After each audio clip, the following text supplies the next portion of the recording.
Hi, my name is Joe Hendrick. I'm an amateur mandolin family builder. I've been doing it for about 7 years now, mostly in the winters.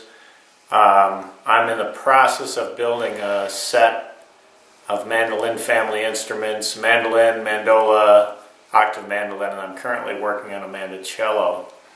I was a little concerned about neck stiffness on this Mando Cello. I don't do a lot of work with longer necked instruments. So I had coincidentally at the Woodstock Guitar Show run into a guy that runs a company called Allred. He produces carbon fiber materials of different shapes and sizes.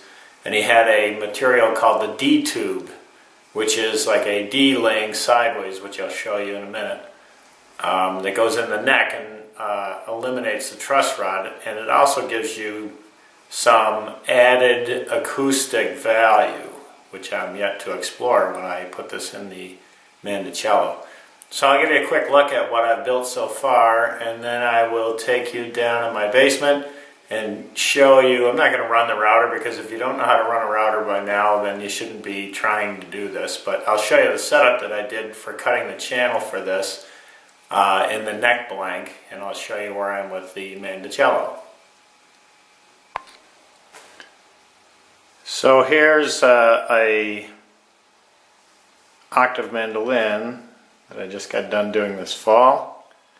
Here's a mandolin that goes with it. Color similar, pretty much they're all the same except for some minor things. Here's a mandola that's got a little different bridge on it, but all same look. They all came out good sound wise, playability wise. And I'll show you the back of these things, because the wood that I use for these came from down in Delaware County, New York, and it's very pretty. So here's the back of the octave. It's a nice big fat curly maple. The fronts on all of these are red spruce that I got from a guy over in Connecticut. I'm over in Schenectady, New York. And here's the mandolin.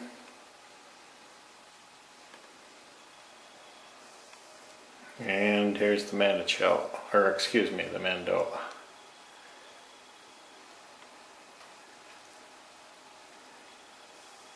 So like I said, I usually do the building of these over the winter, so it's taken me the last few winters to get these going, and I've built a few more along the way. There's a walnut one, there's a bird's eye maple one. It's a nice way to pass the winter. Alright, here's the Mando Cello body going together. That's the rim, dovetail, front of the Mando Cello pretty much carved, except for final work on that. And the back is in the process of being carved, but you can get the idea here, and there's a lot of nice curly on that. And here's the neck blank, and I've got this set up very simply between two pieces of scrapped wood, and it's in one of these little cheap clamps, table clamp type things that I bought at a discount store.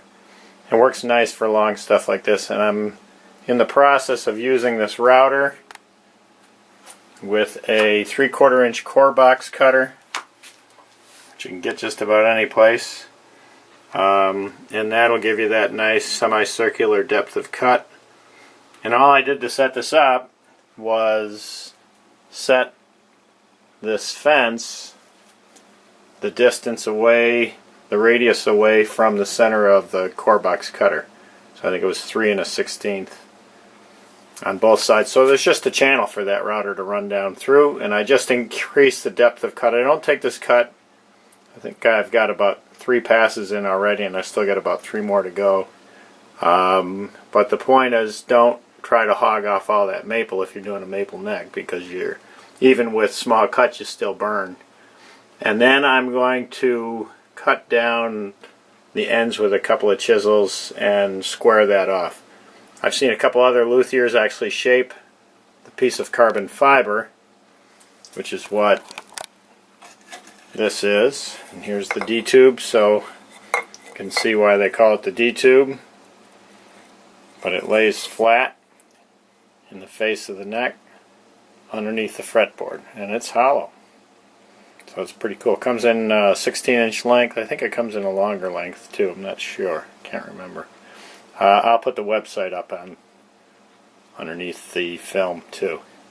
But this channel is going to be cut, and that's going to lay in there.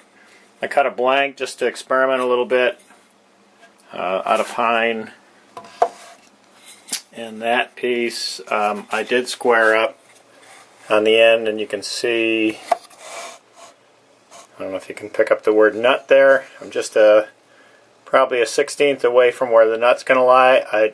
Some luthiers that I talked to suggested you go right underneath the nut, and I figured that if you're going to be working around the nut and maybe taking material off underneath there, or a repair job or something someday, that I didn't want the carbon fiber to be in the way of that. So I ran it right up to just before the nut, and then I also played with laying this right down in the dovetail. You can see there's a practice dovetail cut there. And then I decided, again, same thing, if you ever have to take this neck off for any reason, I didn't know how this D-tube was going to affect any kind of repair work 100 years from now. So I'm ending up putting the end of the D-tube about the same distance, maybe an 1/8 of an inch away from the dovetail. So you can see this is my final neck. So 1/8 to 3/16 away, just to keep it away. That should give me all the support I need and eliminate the truss rod. These things are like steel. And what you do when you're done with these is just epoxy them in. So it's just a 2-part epoxy, not that cheap 5-minute epoxy stuff. So it's kind of an expensive endeavor. These are not cheap. You can look up the price on the website. By the time you get the epoxy, you've got to have tools. You have to be committed. But if you're going to build an instrument that's going to last 100 years, then it's worth doing. So I hope you have an interest in this. I'll put my email up. You can email me if you want, or you can contact Allred directly. Actually, there's a company within Allred called Gemini Musical Instrument Making, something to that effect, and it's a subsidiary of Allred.